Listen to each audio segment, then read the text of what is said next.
तर नमस्कार मित्रांनो, स्वागत आहे पुन्हा एका नवीन व्हिडिओमध्ये. तर मित्रांनो, आज तुम्हाला एक एकदम सिंपल पद्धत सांगणार आहे. कुठलं स्ट्रॅटेजी वगैरे कुठलं काय असं ट्रिक वगैरेच काय सांगणार नाही आहे. पण जे आपण बेसिक गोष्टी आपण लक्ष देत नसतो चार्टवरती, आज मी तेच तुम्हाला एक थोडंसं एक्सप्लेन करून सांगणार आहे. कसं आहे, चार्टवर आपण जे बघत असतोय तर आपल्या वेळेस आपल्याला समजत नसते की मार्केटमध्ये नेमकं कुठं काय होत असते. ते आपल्या डोळ्यासमोरच होत असते. जसं की तुम्ही बघू शकता, या ट्रेंडनंतरनं एक मोठं मूव्हमेंट, तर या ट्रेंडनंतरनं एक मोठं मूव्हमेंट इथपर्यंत तुम्हाला. तर म्हणजे कसं आहे, मार्केट जिथं-जिथं सस्टेन केलेलं आहे, तर त्यानंतर ना एक मोठं मूव्हमेंट देणारच देणार. पण ते आपल्याला काय होतं, लाईव्ह मार्केटमध्ये समजत नाही आहे. ओके. तर ते आपल्याला काय करायचं, सिंपल पद्धतीनं तुम्हाला सांगतो मी. तुम्हाला काय करायचं आहे, जास्त काही डोकं लढवायची तितकं गरजच नाही आहे. सर्वात आधी तर तुम्हाला काय करायचं आहे, 15 मिनिटाच्या टाईम फ्रेमवरती जर तुम्ही इंट्राडे करत असाल, 15 मिनिटाचं किंवा 5 मिनिटाचं टाईम फ्रेमवरती मग तुम्ही ठेवून काय करू शकताय, एक सपोर्ट आणि रेझिस्टन्स ड्रॉ करू शकताय. जसं की सपोर्ट, हे सपोर्ट आहे, वरती रेझिस्टन्स, किंवा जिथं जिथं लेवल्स आहेत तिथं सपोर्ट रेझिस्टन्स तुम्ही ड्रॉ करू शकताय. मार्केट काय करतं आहे, त्या लेवलला तर नक्कीच तिथं रिॲक्ट तर करणार आहे. जसं की आता बघितलं, इथून मार्केट काय केलं, हे सपोर्ट लेवल आहे. तर मार्केट इथून वरच्या साईडला अप साईडला मूव्हमेंट केलं. त्यानंतर इथं खाली येऊन काय केलं, इथंच याच लेवलला रेझिस्टन्स घेतलं पुन्हा. मग खाली इथंच येऊन का बरं सस्टेन केलं, कारण की पाठीमागचं जे सपोर्ट आहे याच ठिकाणी पुन्हा सपोर्ट घेतलेला आहे. तरी असं बरेच वेळा असं घडतच असतं की जिथं सपोर्ट रेझिस्टन्स आहे, पण सपोर्ट रेझिस्टन्स म्हणजे काय, एक प्रकारचं एक पॉईंट नसतंय. तर त्याला कसं असतं, एक प्रकारचं एक रेंज असतं. ते रेंजच्या हिशोबानं आपण जर सपोर्ट रेझिस्टन्स जर ड्रॉ केलं, जसं की आपण बघितलं, डायरेक्ट आपण काय करू शकतो इथं, तर या लेवलवरती आपण अशा प्रकारचे इथं रेक्टँगल टूल वापर करून त्याला सपोर्ट रेझिस्टन्स ड्रॉ करू शकतो. म्हणजे आपल्याला जास्तीत जास्त त्या ठिकाणी ॲक्युरेसी त्या लेवलवरती बघायला मिळू शकतं. तर ते आपल्याला काय करायचं, सिंपल सपोर्ट रेझिस्टन्स तुम्हाला काढायचं तर माहीतच आहे. ऑलरेडी चॅनलवरती व्हिडिओ पण आहे, तुम्ही बघू शकताय. पण याच्यामध्ये आपल्याला काय करायचं आहे, तुम्ही जर काहीच नाही ड्रॉ केलं, सपोर्ट रेझिस्टन्स जर काय ड्रॉ नाही केलं, तुम्हाला फक्त एवढंच लक्ष द्यायचं आहे. यावरती डिटेल अजून एक व्हिडिओ बनवलेला आहे. तर त्यामध्ये थोडंसं चेंजेस आहे आणि ह्याच्यामध्ये थोडं चेंजेस आहे. तर तुम्हाला काय करायचं आहे, मार्केट कधी पण बघा, वन साईड मूव्हमेंट असं कधी करत नाही आहे. डायरेक्ट असं वरच्या साईडला जात नसतं किंवा वरून डायरेक्ट असं खालच्या साईडला पडत नसतं. तर मार्केटचं ट्रेंड कसं असतं माहिती आहे का, वरती जात आहे, कुठं तर सस्टेन करत आहे, मग थोडं वर जात आहे, मग कुठं तर सस्टेन, मग त्यानंतर वर पुन्हा सस्टेन, मग तिथून जर ट्रेंड रिव्हर्स आला तर तिथून खाली पडत आहे, मग सस्टेन करत आहे, मग तिथून खाली पुन्हा सस्टेन, मग त्यानंतर खाली, अशा प्रकारचं मुवमेंट मार्केटचं चालत असतं. मग ह्याला काय म्हणतात माहिती आहे का, हायर हाय, हायर हाय, हायर हाय. मग इथून लोअर हाय, लोअर लो, लोअर लो असं म्हणतात. मग अशा प्रकारचं काय करत आहे, मार्केट सस्टेन करत जात असते, ना की असं डायरेक्टली वरच्या साईडला असं कॅन्डलवरती कॅन्डल, कधी पण असं step by step candle, single कॅन्डलमध्ये असं मुवमेंट करत नसते. ते कधी काय वेळेस मार्केटमध्ये एकदम मोठं मुवमेंट येतं, अशा प्रकारचे एक ट्रेड देऊन जाते. त्यामध्ये आपण जर परफेक्ट डायरेक्शनला राहिलं तर आपलं प्रॉफिट होतं आहे, किंवा अन्यथा आपण जर अपोजिट डायरेक्शनला आलं तर त्या ठिकाणी आपल्याला लॉस होतं आहे. तुम्हाला सिम्पल काय करायचं आहे सांगतो मी. मार्केट जेव्हा कधी पण सस्टेन करू द्या, त्या ठिकाणी तुम्हाला काही टूलचा वापर करायचा आहे. आता इथं बघा, इथं काय या ठिकाणी तो बघू शकता, हे मार्केटमध्ये आता तुम्ही हे पाठीमागचं हे कॅन्डल सोडून द्या, प्रत्येक कॅन्डल हे सोडून द्या इकडचं. आता इथून एक कॅन्डल आलं, मग इथून काय झालं, सस्टेन करत मग हळूहळू काय करतं, इथून आलं वर जात, परत खाली, पुन्हा थोडं वर, पुन्हा खाली, पुन्हा वर, पुन्हा खाली. इथं काय झालं, अशा प्रकारचं झालं. तर तुम्ही याला सीधं सीधं इथं अशा प्रकारचं डायरेक्टली इथं दोन ट्रेंड लाईन ड्रॉ करू शकताय, किंवा याला चॅनल पॅटर्न वगैरे म्हणतात. तर चॅनल पॅटर्न पण या टूलमध्ये इथं अवेलेबल असतं, तिथं बाजूला बघू शकताय. तर या टूलमध्ये चॅनल पॅटर्न पण असतात.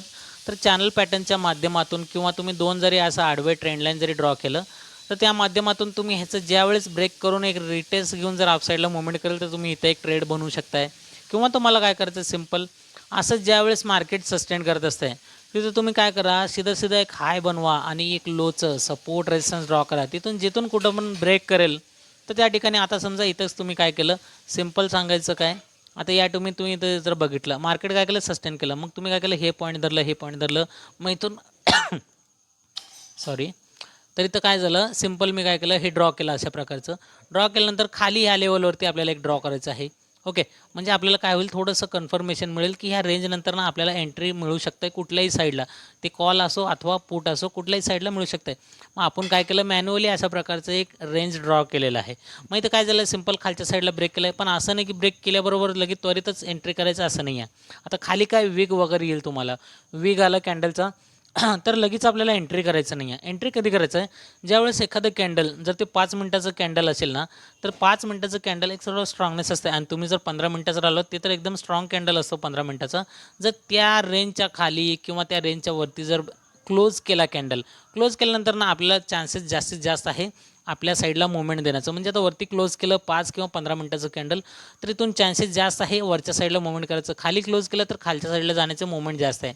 तरी तर ते सिंपल तुम्ही बघितलं. आपण काय केलं, हे कसं प्रत्येक कॅन्डलचं ऑब्झर्वेशन करून इथे एक सपोर्ट आणि रेजिस्टन्स दोन्ही ड्रॉ केलेलं आहे. ओके, वरती इथं रेजिस्टन्स आहे आणि इथं खाली सपोर्ट आहे. दोन्ही ड्रॉ केल्यानंतर आपलं काय झालं, इथं खाली क्लोज केलं एखादं कॅन्डल, पण थोडंसं वेट करा. त्या कॅन्डलच्या पण खाली लो ब्रेक होत असेल तर तुम्हाला एकच कॅन्डलमध्ये, आता ही कसं आहे, मी बँक निफ्टीचं इंडेक्स चार्ट वापरत आहे. निफ्टीमध्ये इतका मोठा मुवमेंट मिळणार नाही आहे, पण त्या मानानं तुम्ही जर 10 पॉईंटचं जरी चार्टवरचे 10 पॉईंट म्हणतो मी, चार्टवरचे जर 10 पॉईंट तुम्ही जर निफ्टीमध्ये जर ट्रेड घेतला 10 पॉईंट, तर तुमचं प्रीमियम 5 रुपयानं वाढेल. आणि तुम्ही एका लॉटनं केलं तर त्या ठिकाणी तुम्हाला काय होईल, निफ्टीमध्ये 250 रुपयाचं प्रॉफिट मिळेल. किती? एका लॉटमध्ये 250 रुपये.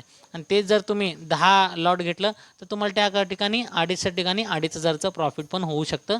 स्कॅल्पिंगमध्ये कसं आहे, जास्त लॉटनंच तुम्हाला ट्रेड करावं लागतं. ओके, तर इथं सिंपल सांगायचं काय तुम्हाला, मार्केट जिथं कुठं पण सस्टेन करू दे. आता थोडंसं इकडं बघा, आपण बॅक साईडला डाटा बघूया. आता इथं पण काय झालं आहे, मार्केट हळूहळू जाऊ लागलं इथं. मग बघायचं. मग आपल्याला सर्वात आधी तर काय करायचं, मार्केट इथं जास्त वेळा सस्टेन केलं आहे. मग ह्याच्या अगोदरचं कुठं आहे का एक रेजिस्टन्स कावर म्हणतो मी, कारण मार्केट ऑर्डर इथं खालून वर गेलं आहे. मग वरती गेलं म्हटल्यावर वरती रेजिस्टन्सला धडकूनच मार्केट खाली पडणार. म्हणून ऑलरेडी एक रेजिस्टन्स आहे का बघायचं.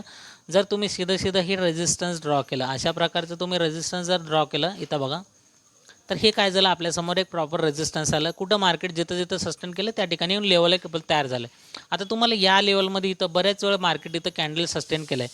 मग ह्याच लेवलला कुठं पाठीमागं आहे का, तर इथपर्यंत पण आहे. मग ह्याला काय केलं आपण, इथं एक आपण काय केलं, या लेवलला एक रेजिस्टन्सच्या ठिकाणी खाली आपण सपोर्ट ड्रॉ केलं. आता समजा इथे एक कॅन्डल काय केलं, छोटंसं खाली येऊन गेलं. ओके, काय हरकत नाही आहे, ही पाठीमागचं एक सपोर्ट आहे. मग इथं मार्केट पुन्हा सपोर्ट घेतला आहे.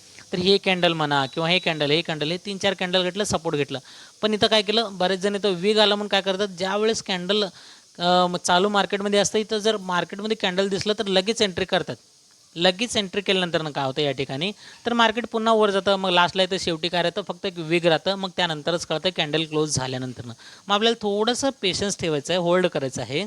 ज्या वेळेस एखादं कॅन्डल क्लोज करेल त्यावेळेस प्रॉपर आपल्याला ट्रेड त्या ठिकाणी परफेक्ट मिळू शकतं आहे.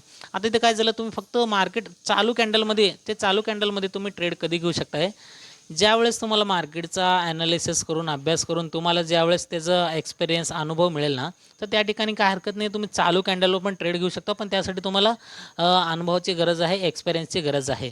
ते की तुम्हाला जास्तीत जास्त अभ्यास करूनच मिळणार आहे. जर तुम्ही ह्या गोष्टी सगळं प्रॅक्टिस वगैरे करत गेला, कारण की आम्ही काय करतोय, फक्त एज्युकेशनल पर्पजसाठी हा व्हिडिओ बनवतोय, कुठलेही व्हिडिओ. ओके, तर त्यातून तुम्ही काहीतरी शिकावं ह्या अपेक्षेनेच आम्ही बनवतोय. मग चालू कॅन्डलमध्ये जर तुम्ही एंट्री केला, वरती गेला, लॉस होऊ शकते इथपर्यंत. ओके, लॉस झालं. मग त्यामुळे काय करतं, बरेच जण लगेच घाबरूनच मार्केटमधून एक्झिट करतात. मग आपल्याला काय करायचं आहे, एखादं कॅन्डल जर खाली क्लोज केला तर आपल्याला त्या कॅन्डलचं लो ब्रेक व्हायचं वाट बघा, म्हणजे पुढ साईडला ट्रेड मिळेल. आणि एस एल इथं कुठं आपण जे पण सपोर्ट ड्रॉ केलं असतं त्याच्यात थोडंसं वरती आपल्याला एक एस एल लावायचं आहे. आणि जर वरच्या साईडला ब्रेक केलं तर आपण इथं ह्या कॅन्डलच्या हाय ब्रेकवरती एंट्री घेऊ शकता. मग खाली इथं एस एल लावू शकता. जिथं कुठं आपलं हे रेजिस्टन्स ब्रेक केलं त्याच्या थोडंच खाली आपल्याला एस एल लावायचं आहे. हे मोमेंट आहे. तुम्ही ह्याच्यामध्ये अशा पण प्रकारचं इथं बघा. आता हे मी काय केलं, पाठीमागचं मार्केट कॅन्डल्स आणि हे कॅन्डल्स म्हणून काय केलं, हे दोन्ही कॅन्डलचा इथून आणि ह्या कॅन्डलचं ऑब्झर्वेशन करून काय केलं, सपोर्ट आणि रेजिस्टन्स ड्रॉ केलेला आहे. मग तुम्ही अशा प्रकारे पण करू शकताय. आता जर इथं म्हणलं मी, हे कॅन्डल खालून वर गेलं, मग इथून एक ड्रॉ करा अशा प्रकारे. 1 मिनिट.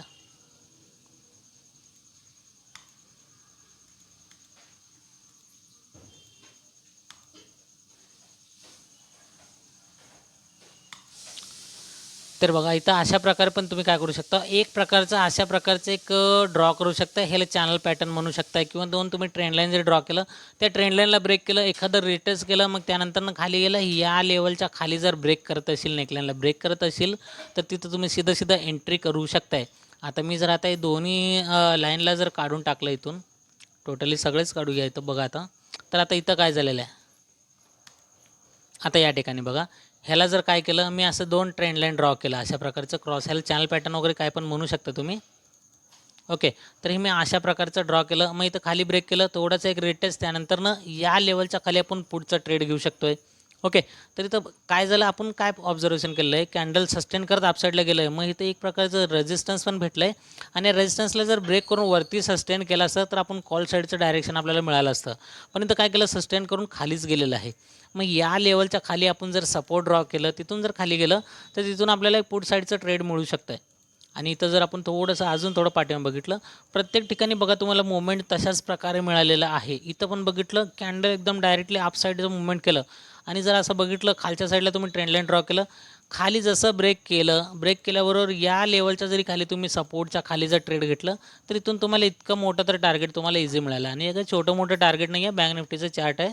ओके. ह्याच्यात तर मोठं मुवमेंट तुम्ही या लेवलच्या जरी आता इथं कॅन्डल भरपूर सस्टेन केलं आहे, तुम्ही इथं एक ह्याला जर सपोर्ट ड्रॉ केलं, असं सपोर्ट कन्सिडर केलं आणि इथे एक रेजिस्टन्स म्हणलं, रेजिस्टन्स किंवा तुम्ही इथं एकदम सेफ साईड एकदम हाय रेजिस्टन्स आहे, जर याच्यावरती जरी ब्रेक केलं तर इथनं मार्केट मुवमेंट देऊच शकता एकदम चांगल्या प्रकारे. पण इथं काय केलं, सपोर्टला ब्रेक केलं आहे म्हणून इथून तिथपर्यंत ट्रेड तुम्ही घेऊ शकताय. जरी नाही म्हणलं तुम्ही या लेवलच्या खाली कॅन्डल इथपर्यंत क्लोज केलं आहे, जरी तुम्ही इथून जरी ट्रेड घेतला तर इथपर्यंत, कारण कसं आहे बँक निफ्टीमध्ये मोठमोठे मुवमेंट हे पॉसिबल आहेत, त्यामुळे बँक निफ्टीमध्ये मुवमेंट पण मिळू शकतं आहे. इथून आता सिम्पल कॅन्डल बरेच वेळा सस्टेन केलं आहे. ओके. 3 कॅन्डलचं असं जर आपण बघितलं तर ब्रेक केलं आहे, तुम्ही इथं लगेच त्वरित जरी एंट्री नाही केलं, या लेवलवरनं जरी एंट्री केलं तर एवढं जरी टार्गेट तुम्हाला मिळालं असतं. समजा किती पॉईंट्स आहेत जर तुम्हाला मोजून दाखवलं मी, तर इथून जर एंट्री केलं इथून इथपर्यंत. ओके, एक मिनिट. हे बघा, जवळपास 74 पॉईंट, त्या कॅन्डलचं फक्त मी अर्धच धरलेलं आहे. जरी जवळपास 74 पॉईंट म्हणजे ॲट द मनीनं तुम्ही एक ते 30-35 रुपये तर धरू शकता तुम्ही ॲट द मनीची बाईंगनं. ओके. तर आता इथं बघा, हां, तुम्ही हे कॅप्चर करणार की नाही ही गॅरंटी नसते. आता इथं असं केलं, अशा प्रकार आलं. कधी-कधी काय होतं, मार्केट निवांत एक-एक कॅन्डल करतच जात आहे.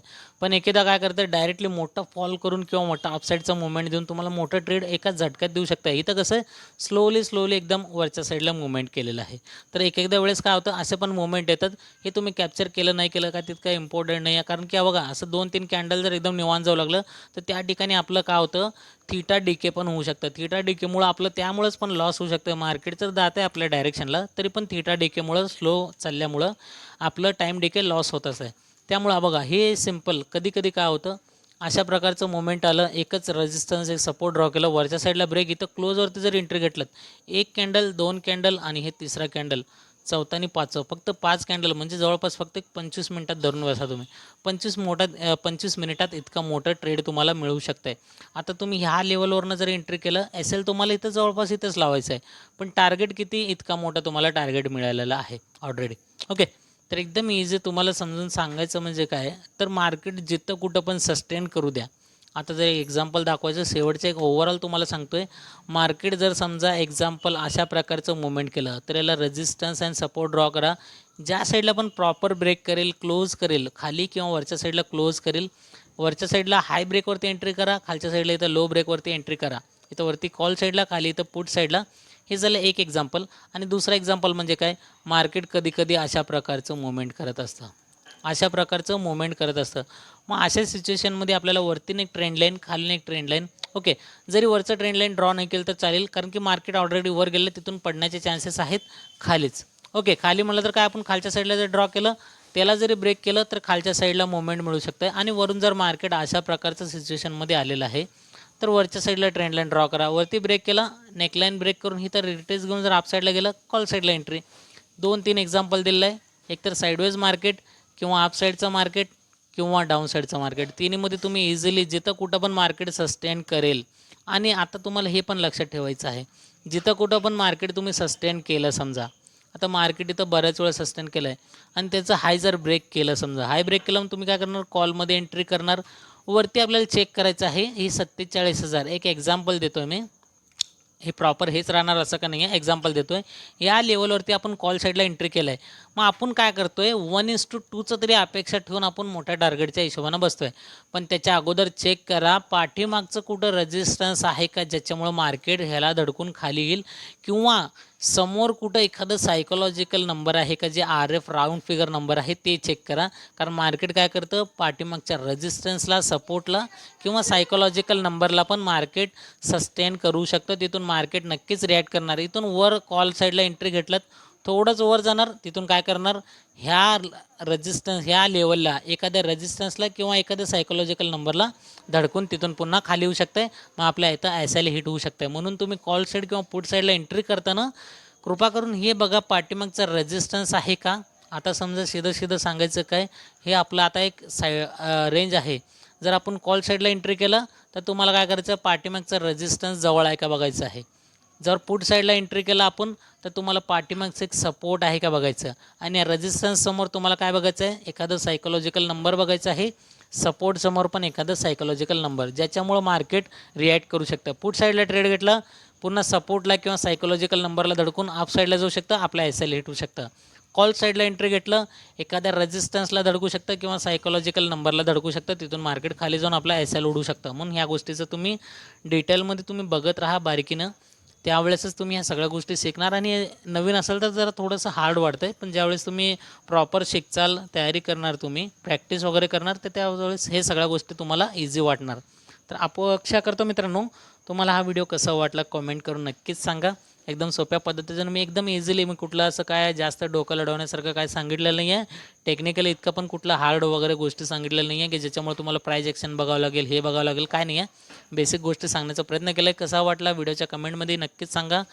चॅनलला नवीन असेल, अशाच प्रकारचे व्हिडिओ जर कंटिन्यू पुढचे येणारे बघायचेच असतील तर सबस्क्राईब करून बेल आयकॉन प्रेस करा. येणारे पुढचे व्हिडिओ तुम्हाला एकदम फ्री ऑफ कॉस्टली बघून काहीतरी शिकणार तुम्ही ह्याच्यातून, अशी मी अपेक्षा करतो. आणि भेटतो तुम्हाला पुढच्या एका नवीन टॉपिकसोबत एका नवीन व्हिडिओमध्ये. तोपर्यंत गुड बाय.